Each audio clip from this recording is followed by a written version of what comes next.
What up, y'all? Mrs. Zoo Nation, aka Savage Armor Jones Rafa, coming at you with another episode of the Megacolony Trap House. Now, I know I've been kind of late with this episode, and that's a little bit understandable, but trust me, I'm gonna actually be releasing two episodes of the Megacolony Trap House, this week. So, after I release this one, I'll probably release another one like either a day or two later. So, that's just that. Today's episode, I'm going to be talking about my personal favorites and dislikes about the original Vanguard series. I thought that this will be actually interesting, and this is a last minute change up because originally I was going to do, which is going to come up next. One of the things that's coming up next is I'm going to be doing my opinion on Vanguard Next and Vanguard GZ. But other than that, the other topic I had had to be something around why Vanguard will never be in the main three. And after going through and practicing some of the stuff that I was going to say about it, I realized that it's a useless topic. Basically, what I was going to say originally was that Vanguard never be in the top three because Bushiroad just doesn't give a shit about the English meta. They don't give a shit about the English players, and I went through trying to do details and stuff, and maybe I'll probably eventually do it in a video though. But honestly, I felt after trying to record it a couple of times, I just didn't really feel that well of talking about this topic, and I decided that maybe I should talk about something else. And I thought of this, kind of sort of last minute. At the same time, I thought of this and I thought it would be interesting because there was a video I also wanted to do where I was talking about some of the things I was confusing about Vanguard, as far as the anime goes. But apparently, I'll get to that when I sort everything out. But for now, I feel like that this will be just a decent topic, and I'm going to have a little bit fun with it. There's going to be some complaining going around, but I'm going to have fun with it. So, before I get started, today's game that I'm playing in the background, which I should be doing more often, is Midnight Club 2. I loved this game back in the day, and when I was like playing it to see how it tests on the computer, man, I was hooked onto it. Like I was literally on it for like about 2 3 hours, despite getting a little bit frustrated on some of the things of it. I kind of forgot how hard this game was actually, but anyway, my plan was actually to do um a streaming series of doing all of the midnight clubs. I can't really find a perfect emulation. I can't really find an emulation for Midnight Club 1 because the one I did find, it was kind of bad. But I was also going to do like 2 and 3, and then possibly if I can find a copy again, probably do Los Angeles, LA. But outside of that, man, this was actually pretty fun. I forgot to mention the game I was doing in the last episode, which was called Karnav's Revenge, which I will be doing a podcast on that sometime. I will be not podcast. I will be doing a streaming on that game sometime soon.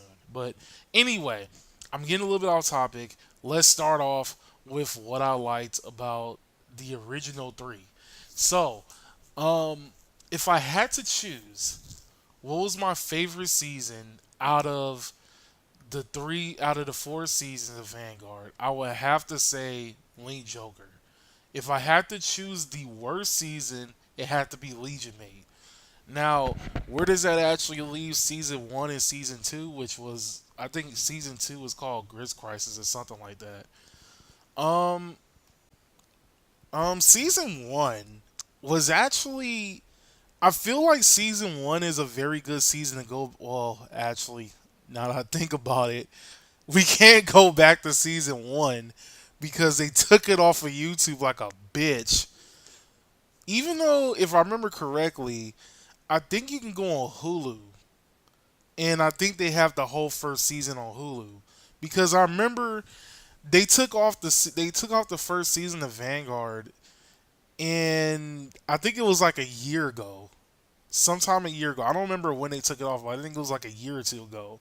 And I remember I was at my friend's house, and he was we were on Hulu. I forgot what we were trying to watch. Oh, I remember we were trying to find an anime to watch, and like in the anime section, you see Car Five Vanguard, and that surprised me a lot.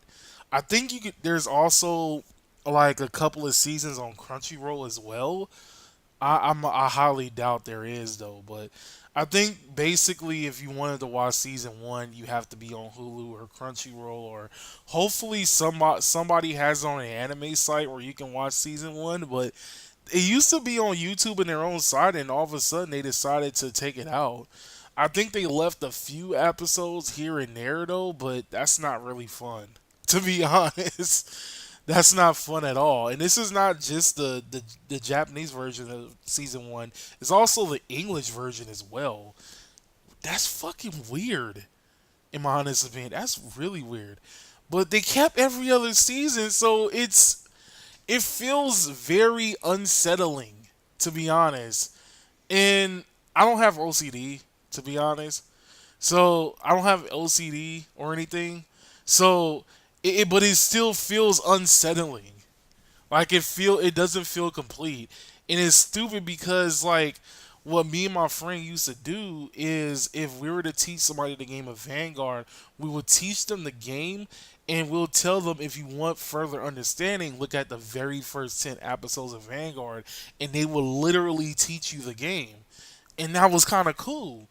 We'll just say, oh yeah, just go to YouTube, type in the first season, episode one of Vanguard, and look at the first 10 episodes. You will learn the game right then and there because they literally teach you the game as the anime goes on. They also teach you some of the fundamentals and everything you need to know about not only this card game, but every other card game in existence. So I like that aspect.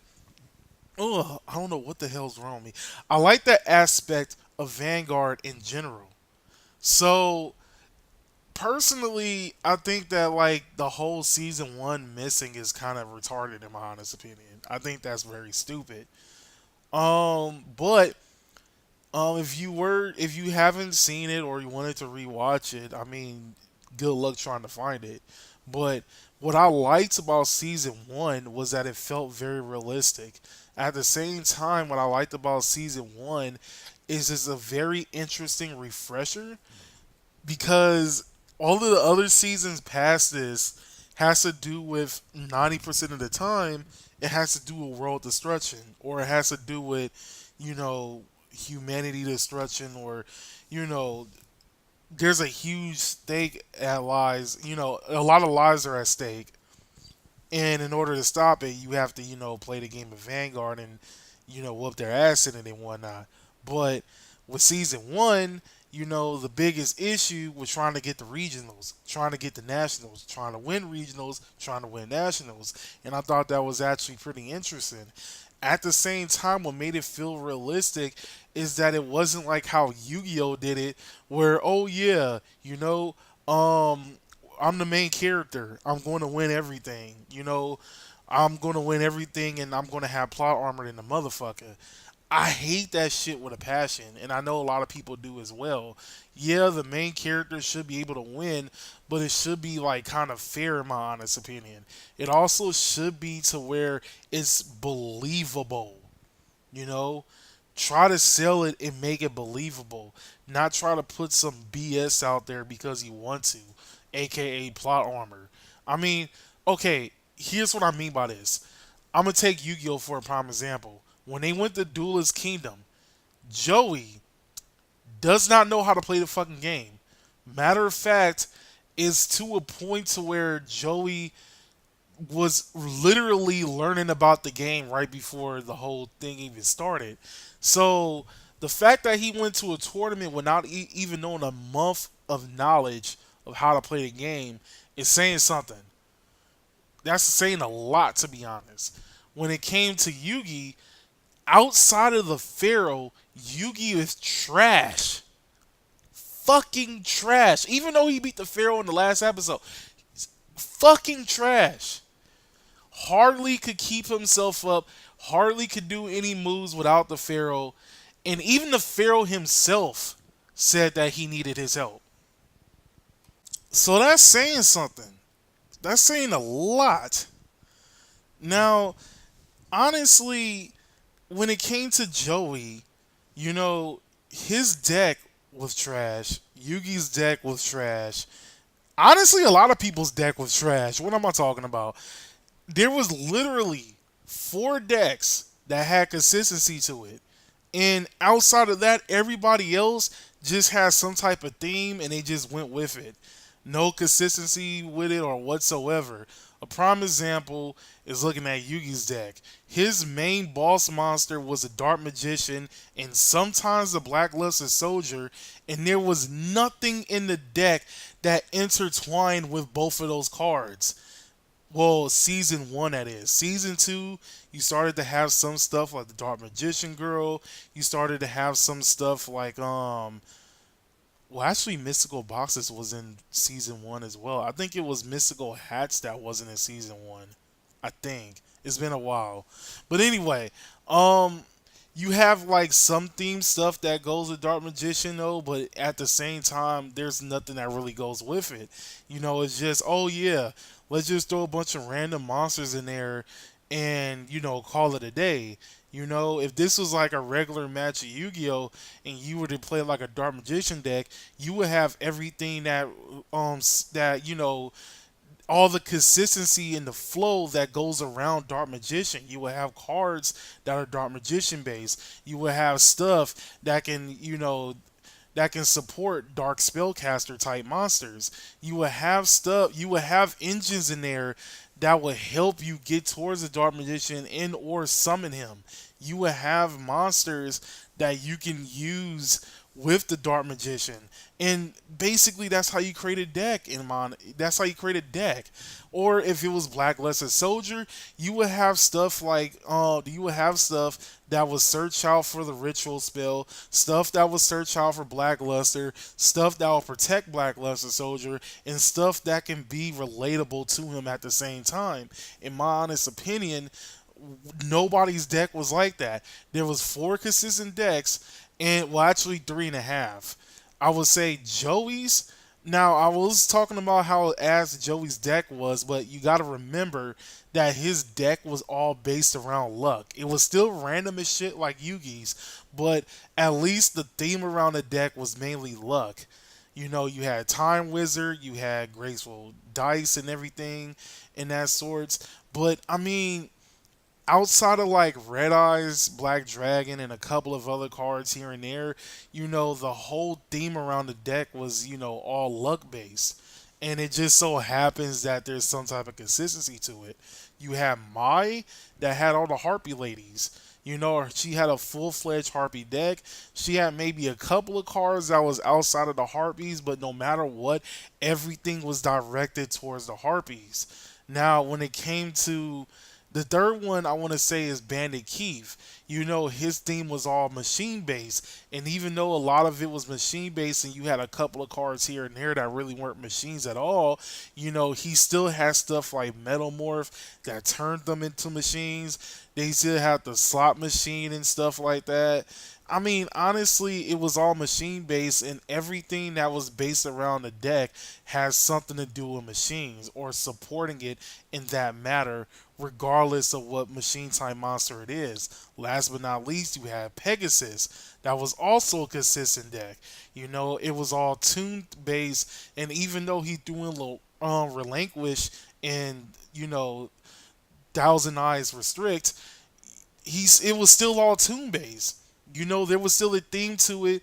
There was still something, consistent about it. But I mean, you go into a tournament with just a non-consistent deck and beat a deck that's constantly consistent. You can never do that shit in real life. In real shit. I mean, honestly, no matter how you think about it, you can't do that shit in real life. And I think that was the most dumbest thing that I've ever fucking seen. And Yugi wins the whole tournament because he was 90% of the time cheating because he knew that all he had to do was use the Pharaoh. I mean, To be honest, that whole championship is all the Pharaohs. That's not his at all. I mean, even Joey made it to the semifinals and he didn't know shit about the fucking game. But you come back to Vanguard, you watch season one. Aichi barely knows anything about the game, and yeah, his team eventually became champions. But you also got to remember that Aichi barely did anything. You know, that was all Kai's work. That was all Kamui's work. That was all Misaki's work. And yeah, Aichi did get some wins in, and that was understandable. But they had to at least lose a few times in order and rebuild themselves and go right back in with a whole different attitude. I like that because that's real fucking life. You just can't come in with a deck out of nowhere, not know shit about the game, and instantly take first place out of regionals. That shit's not gonna happen. You don't get face wrecked like maybe if you don't get face wrecked in round one, you're going to get face wrecked in round two. You don't get face wrecked in round two, you're going to get face wrecked eventually. You have two times the you have three chances. No, actually two chances. I forgot. Um, you have two chances. If you lose both chances, you lose your chance of going to day two. You know, there's no such thing as somebody instantly coming into the game with no knowledge of how the game works, how the mechanics works, or whatever, and just going to go to day two and possibly make top eight. That's not fucking real life. At least with this at least makes sense. They go to regionals, they lose. They fix their deck up, they go back to regionals, they win. They figure out all the weaknesses that happened in the last time, they go back to regionals and they actually win. They go to nationals, they get face stomped. They get face wrecked. They have to go back and try to do, all the deck building ideas and everything. So, trial and error. That's what I like to call it. I like calling it trial and error. They go back to regionals, almost lose it because there's better competition now. They win regionals, go back to nationals, actually win nationals barely, and I say barely. I honestly barely. They win regionals. I mean nationals. And that was all because of trial and error. That was all because they grew as a team, they grew as players. That's realistic. Realistically, that can happen. You can go to regionals when you can go see your very first regionals. You may make top 8, you may make it a day 2, but it's not guaranteed because you don't have enough experience to do it. But when it comes down to like trial and error, figuring out everything else, figuring out how the meta works and everything else, you can probably make it a top 8 or possibly win the tournament as a whole. I mean, everything is about trial and error and experiences and skill. That's basically how you win a tournament. Experience, trial and error, and everything else. Like what I say, trial and error. Basically what I said earlier. Oh man, I'm getting a little bit worked up because it's supposed to be about the whole anime in general. But honestly, that's the thing I like the most about this season. I like because it's relatable. You can relate to the fact that um they actually have to go through a lot of trial and error in order to get what they wanted to. Now, season 2 kind of did the same thing. It even got up to a point to where they had to come into a realization. And despite that I hate Rekka with a passion, she did give out a good point. They were regional champions and they did not change with the game. In order for them to become more successful in the next tournaments, they had to change with the game. They were still using old mechanics from the season 1. They need to use all the new mechanics from season 2 and improve as a team. Now, the thing I also like about season 1 was that, hey, Aichi has a deck. He's learning how to play the game, and as the episodes went on, he kept improving on the deck. He started using stuff that he wanted to. He started experimenting and everything else. And as the episodes went on and as the series went on, he improved on the deck. He got new mechanics. He got new ideas to use. He got new strategies and stuff like that. And that's what I like because that's realistically that's how you play the game. That's how the game is supposed to be played. That's a lot. That's a lot. But anyway, um why I decided to choose Link Joker as the best arc from the four. Um what I liked about Link Joker was that um I feel like the character development in all of the characters was very good. One of the things that I liked about it was that Aichi as a character grew very he grew a lot as a character, very relatable.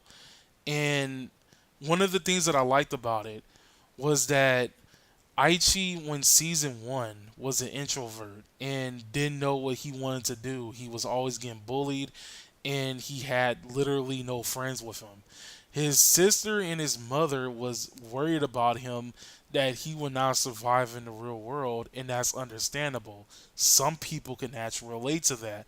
But ever since he picked up the game of Vanguard, he has changed as a person. He has friends now. He has a social life. A lot of people look up to him. And as a result, in season three, what happened in the first half of season three?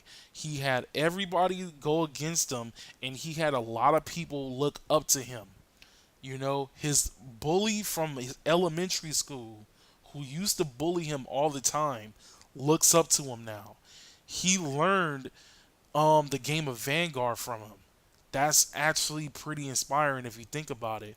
You had other people, who originally does stuff like there was one time where he went against the football player. After he beat him, the football player says, "I got into Vanguard because of you."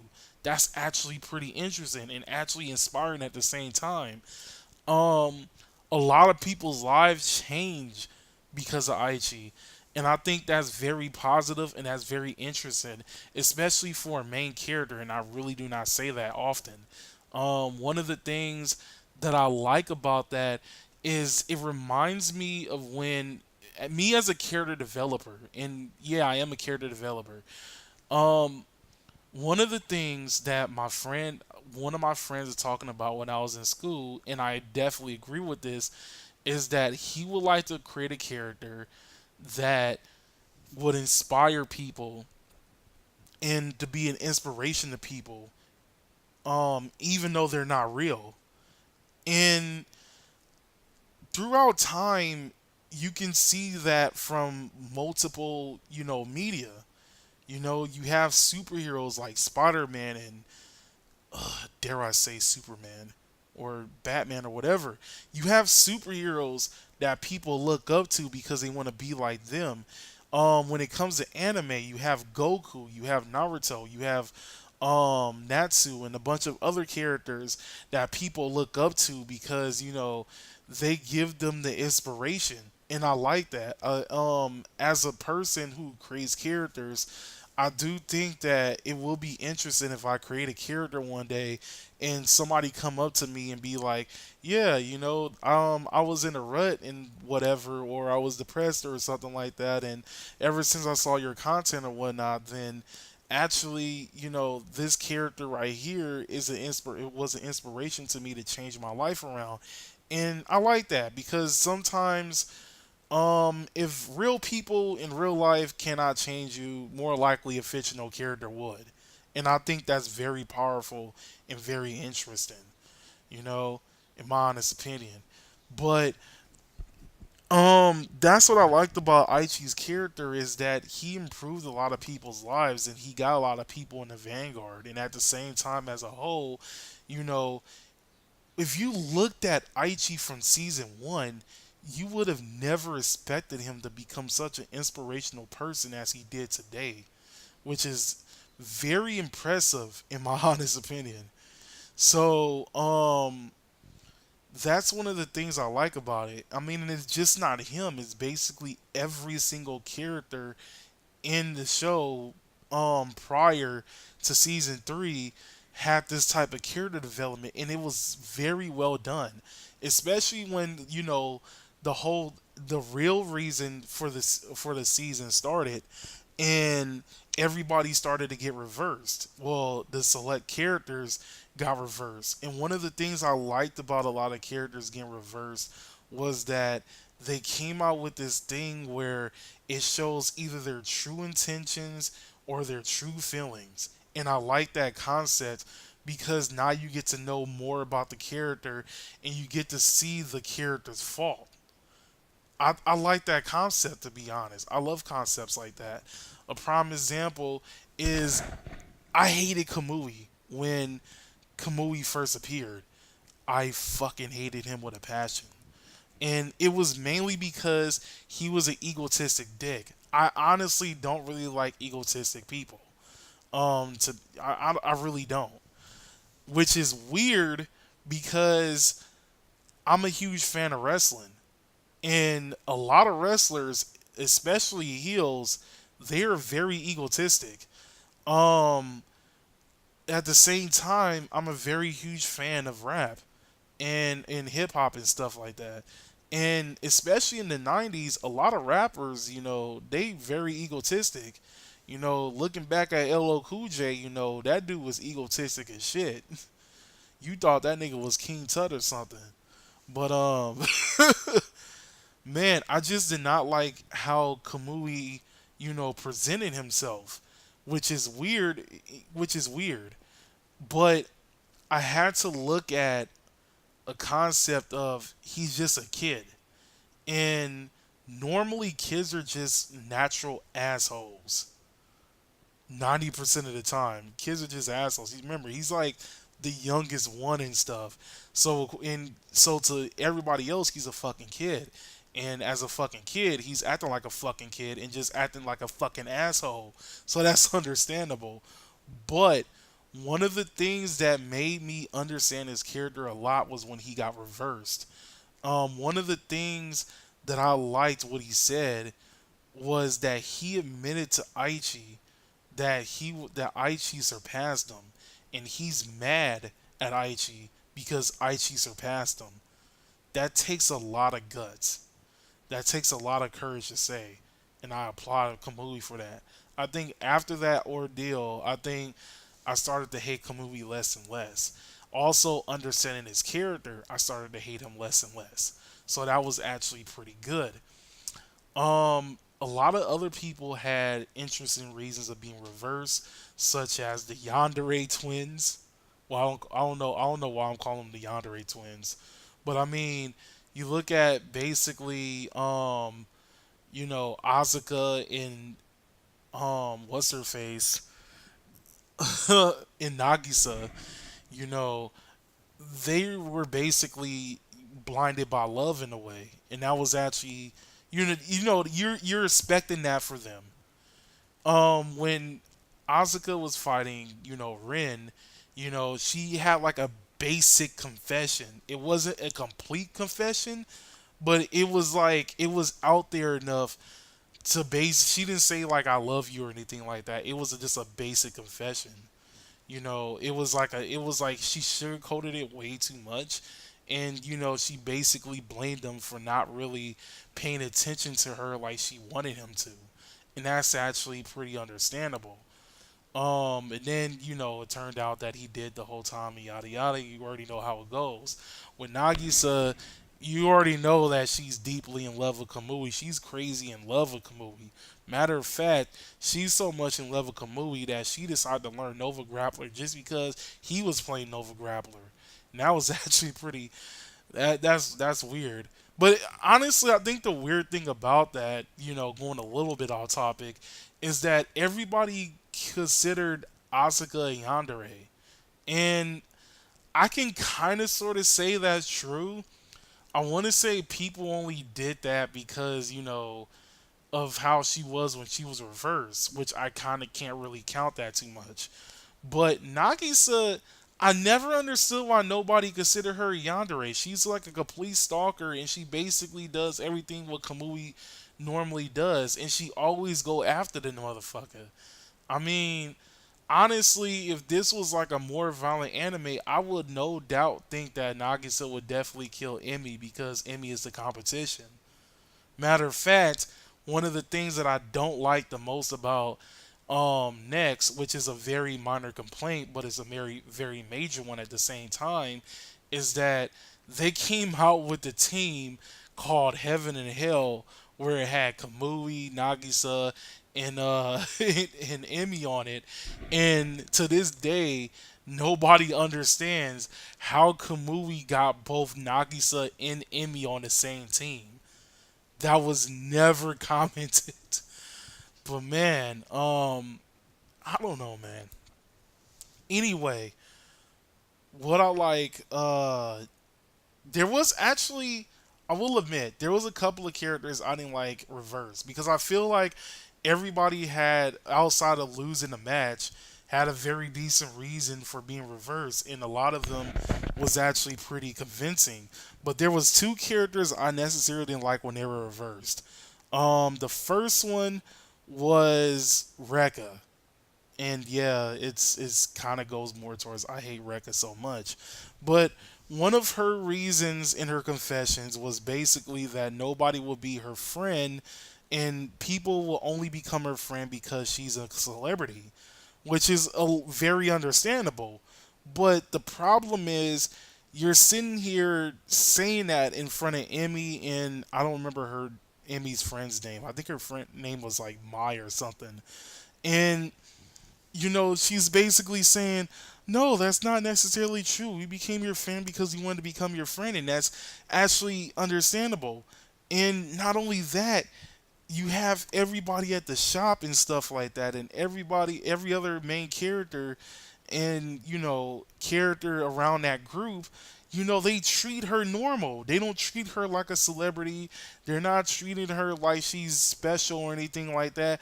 They're treating her like a normal human being. Same thing with Emmy, same thing with her friend. Honestly, I think her friend is like name is Maya or something like that.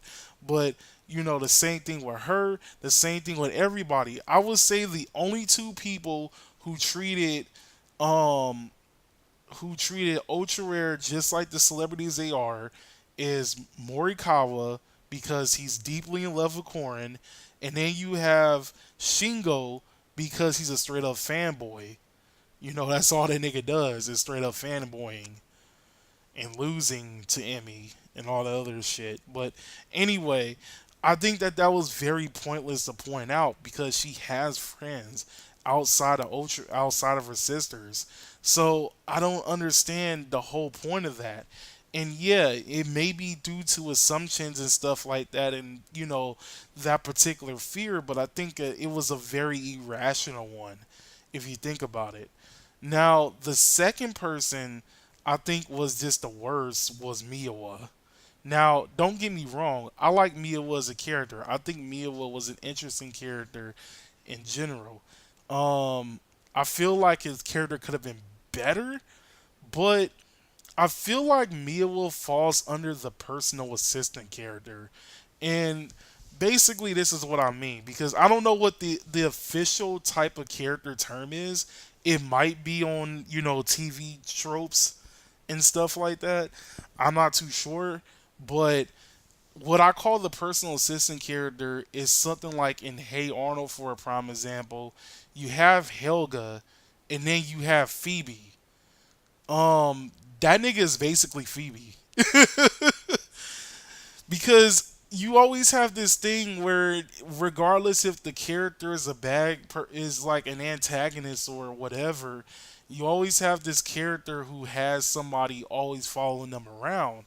And regardless if the character is an antagonist or a protagonist or however you want to see the character as, they always have this person that follows their every single move and always be by their side at every single time. Now, there's nothing wrong with that, but I wish that there was a lot more to Mia's character. His reason for being reversed, and he literally admit this, he only was reversed because Kai was reversed. And because Kai was reversed, he was going to stick by him as his best friend. What? What? That makes no sense whatsoever. I think that was pretty idiotic and retarded in my honest opinion. I don't know, man. A lot of I honestly don't like the personal assistant type characters because there's not much to them, and at the same time, unless they give like a backstory explanation of why they became that type of character, they will always never have a real reason for it. I mean, yeah, that's his best friend and stuff like that, but you mean to tell me that, actually is very loyal if you think about it. But I think it's like a wrong loyalty if you think about it. Like, if you were being the best friend that you wanted to be, then you would have snapped them out of being reversed. But honestly, it was just a stupid reason. Um, I don't know, man. But let's see. Outside of that, I think that was one of the major reasons why I liked, season three. I do also think that they should have made just like a season just dedicated to like the whole high school Vanguard thing because I thought that was pretty interesting. It reminded me of rival schools. And for anybody who don't know what rival schools is, it's basically a fighting game where like all the schools go against each other and you have people representing the schools and whatnot and it's interesting. I will admit that. It's a very fun game. But anyway, it just reminded me of that, and it was pretty. I like that. I like that. Um, Last but not least, I do have Legion Mate. In my personal opinion, I hate Legion Mate. Legion Mate was such a minus. So remember how I talked about? Well, I just now talked about everything in the Link Joker era. How all the character development was right there. All the character development was perfect. All the character development was like god tier when it came to that season. Season four just kicks them in the balls and just stomps on it very hard. The character development is almost not there. There's too many minuses that the show has, and it's weird because a lot of people likes Legion Mate, and I honestly couldn't figure out why a lot of people like Legion Mate. I thought it was a shitty season and a shitty way to end, the original series. Now, one of the major reasons for this is because, Aichi went evil. Well, he didn't really go evil. He was actually protecting everybody from the Link Joker, and in order to do that, he had to technically go evil. And nobody liked that. I remember around this time that this series came out, everybody was calling Aichi a pussy, and everybody hated Aichi. But Vanguard G comes out, and all of a sudden, everybody wanted Aichi back. But anyway, that's for another rant. Um, Honestly, one of the things that I didn't like about Legion Mate was that every single character that was good was just straight up trash. And I feel like that a lot of characters are just making a lot of basic mistakes, or a lot of characters are just doing a lot of stupid stuff. Like, everything was all over the place. And I feel like the character development was no longer there. Everybody was acting completely different. And it was like, why? Just go back to how everything originally was. Like, where's the character development in his arc? Where's the character development in it? Where is all the interesting stuff that's supposed to happen? Where is all the good skill that everybody has? And you're kind of wondering why I say nobody had the skill. I mean, if you think about it, if you were to name the 10 characters that were stupidly good in the game, as far as like the main characters are concerned, you have the whole Q4, you have all three members of Team Galaxy, You have Leon, you have Miwa, and then you have who should we also put in there? Oh, you have I'll probably say just anybody from Ultra Rare. Let's just put it that way, because it's kind of hard to say 10 characters in a way. Because let me see, four, five, six, seven, eight, nine. Oh, my nigga Leon, bruh. Um, I don't know, man. Honestly, you have these 10 characters, and they're very good at what they do. Honestly, a lot of the characters just became trash, and honestly, you see this often in a lot of anime where a character is very good and they just become instant trash because they need the new villain or a new character to show, to prove how they are by beating the previous character who used to be like stupidly good. A prime example is looking at Dragon Ball Z. You had Raditz. Raditz was like amazing, and then it turns out that there's somebody stronger than Raditz, which was Nappa and Vegeta. Nappa got killed off by Vegeta and whatnot, and they had to go against Vegeta. They spent so much time trying to beat Vegeta, and after finally beating him, it turns out that there's somebody stronger than him, which is Frieza. And then Frieza kicks the shit out of Vegeta like nothing happened. So that basically is saying like, yeah, remember how big and bad Vegeta was? Remember how much they had to struggle to battle Vegeta? If this person could beat Vegeta like it's no tomorrow and could beat Vegeta like it's nothing, then of course they're going to have to try not only 10 times harder, no, 100 times harder just to beat Frieza. And then after Frieza dies, they're all like, yo, we need a new character to introduce and stuff like that, so we're going to introduce Trunks.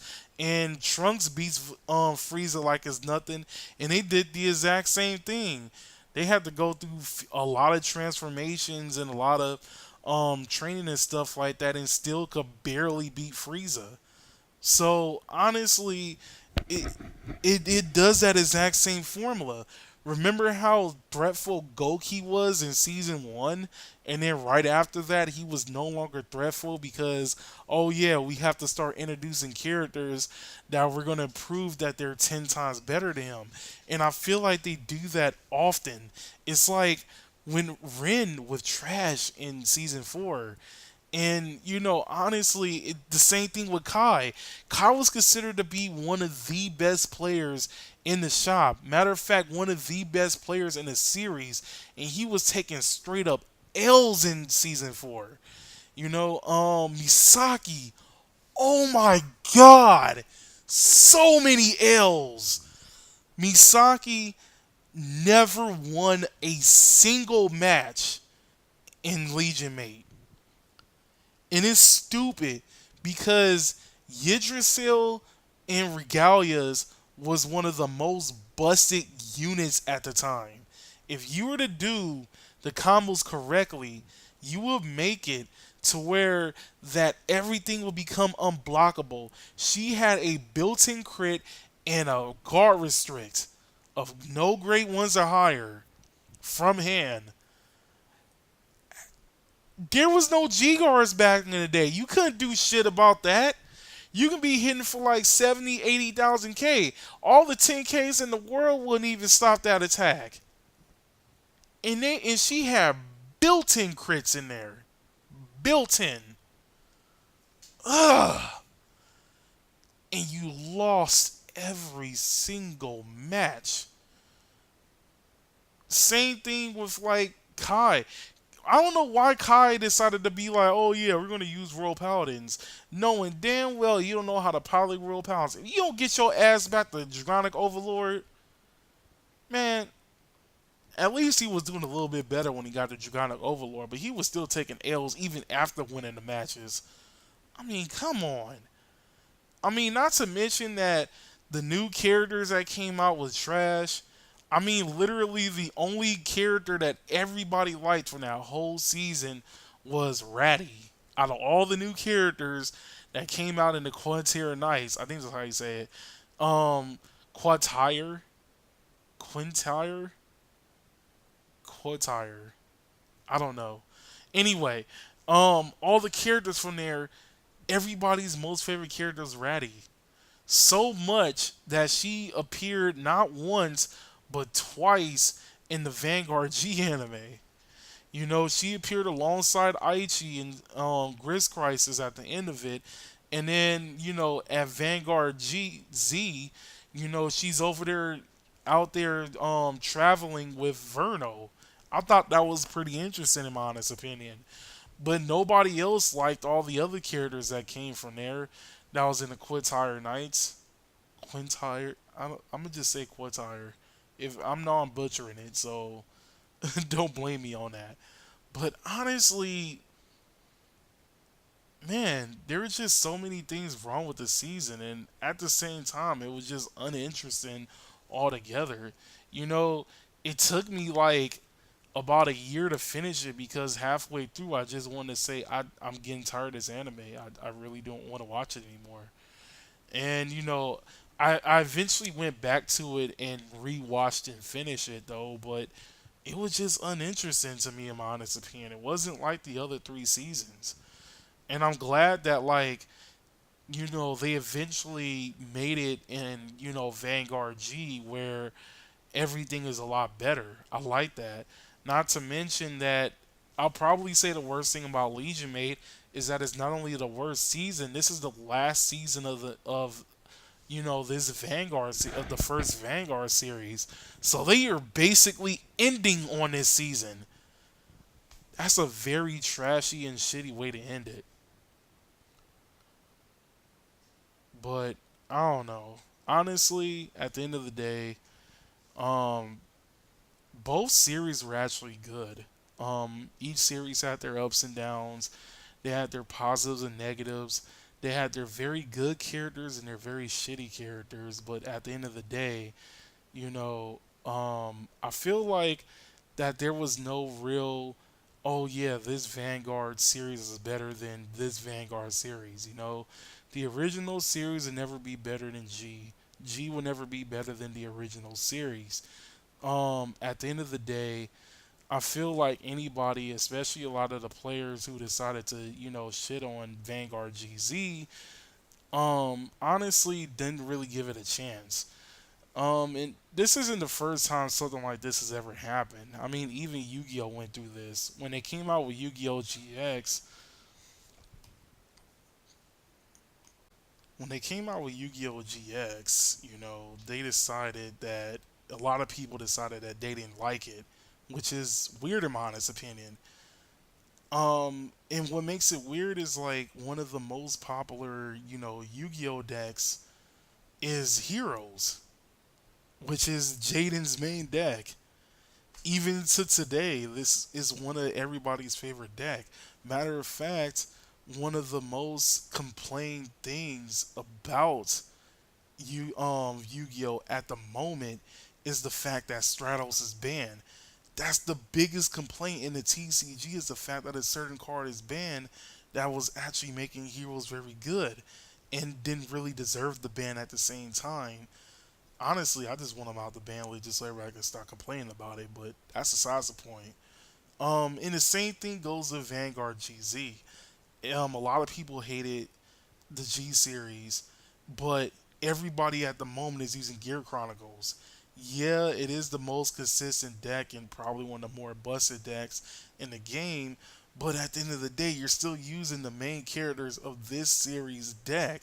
So why hate on the series? It wasn't really a bad series altogether, and maybe one day I'll probably go on like a thing of like who was the better protagonist or what was the better series or anything like that. But anyway, that's enough for the podcast. I'm gonna end it right here. For now, I'm gonna actually do the next one on my honest opinions on Vanguard Next and Vanguard Z. Hopefully, it's gonna not gonna be as long as this. I'm trying to make it to where it's like at least 20 minutes and whatnot. I don't mind doing like hour podcasts though, but at the same time, I don't think it's really worth it. But for now, this is Mrs. Zoo Nation, aka Savage Armor Jones Giraffa, signing out.